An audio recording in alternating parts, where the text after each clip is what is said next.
এই তো বন্ধুরা, আজকে আমাদের নিয়ে এসছে খাসির ছাট। এর মধ্যে আছে মেটে, পাকস্থলী, এইসব। তাই এটা আমি আজকে রান্না করব। নুন ধরিয়ে নিয়েছি, এবার আমি দিয়ে দেবো কড়াই সর্ষের তেল।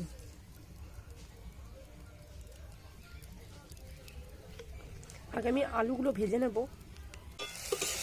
আলুগুলো ভালো মতন ভাজা হয়ে গেছে, আর আমি আলুগুলোকে তুলে নেব। কড়াই দিয়ে দিচ্ছি একটু তেল,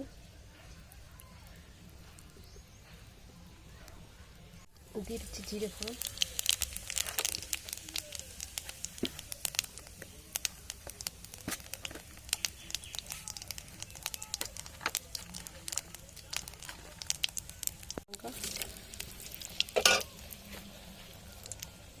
এবার দিয়ে দিচ্ছি কেটে রাখা পেঁয়াজ।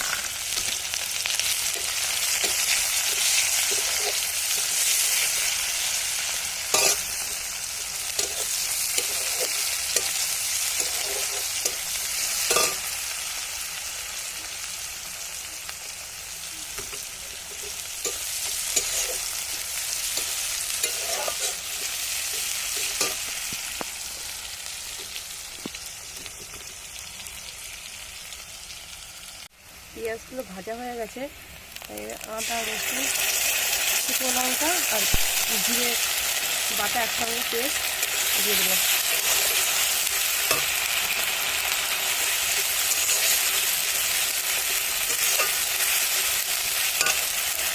দিয়ে দিচ্ছি লবণ,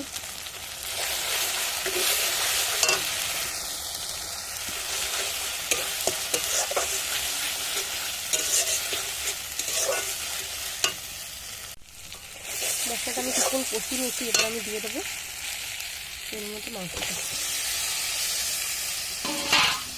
আমি দিয়ে দিচ্ছি আমাদের লবণ,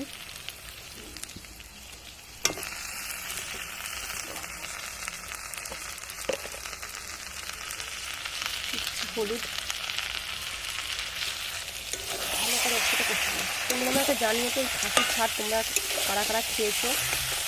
অনেকেই আছে পছন্দ করে, আবার অনেকেই খায় না।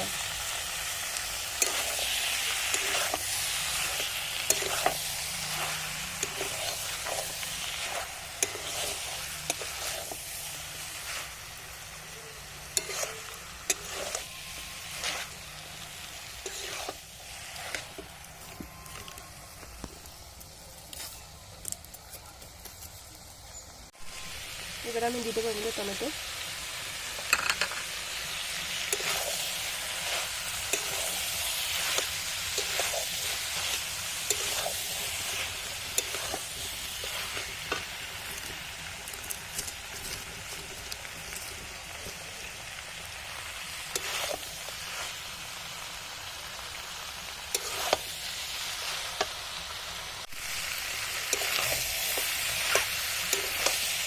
এবার আমি এর মধ্যে সামান্য পরিমাণ একটু জল দিয়ে দেবো।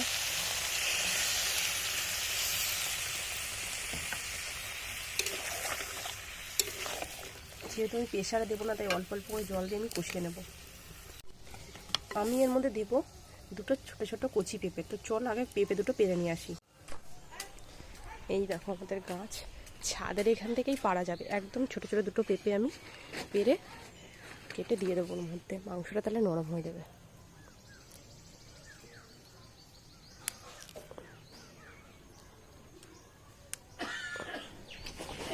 চলো আগে কষগুলো দেবো। দিয়েছি, এবার আমি পেঁপে দুটো কেটে নিয়ে আসবো। চলো পেঁপেগুলো আমি দিয়ে দিচ্ছি। পেঁপেগুলো ধুয়ে দিয়ে দিলাম।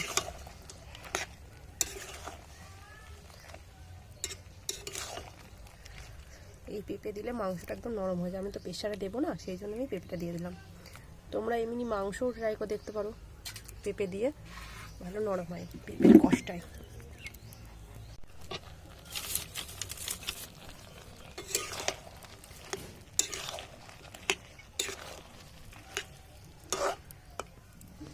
এবার আমি এটাকে ঢেকে দেবো।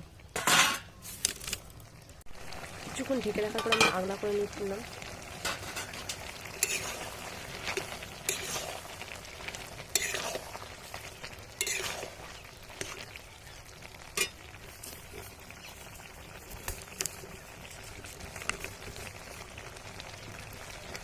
পেঁপেগুলো পুরো ক্যাপসিকামের মতন দেখতে লাগবে। এবার আমি দিয়ে দেবো এর মধ্যে মিট মশলা, দিয়ে দিচ্ছি মিট মশলা।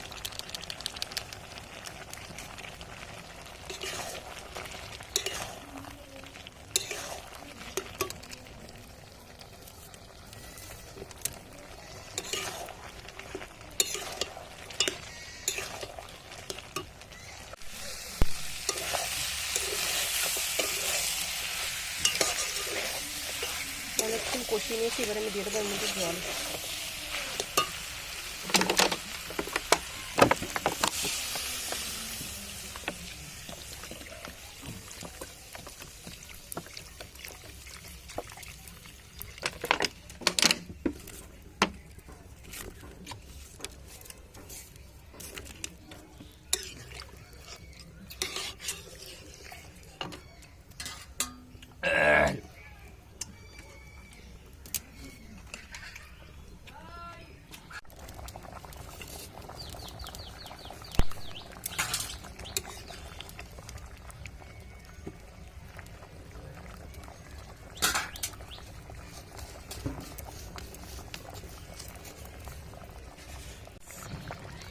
তরকারিটা হয়ে এসে তাই মধ্যে আমি আর পাখিটি ঠেলবো না। এবার আমি দিয়ে দেবো এর মধ্যে গরম মশলা।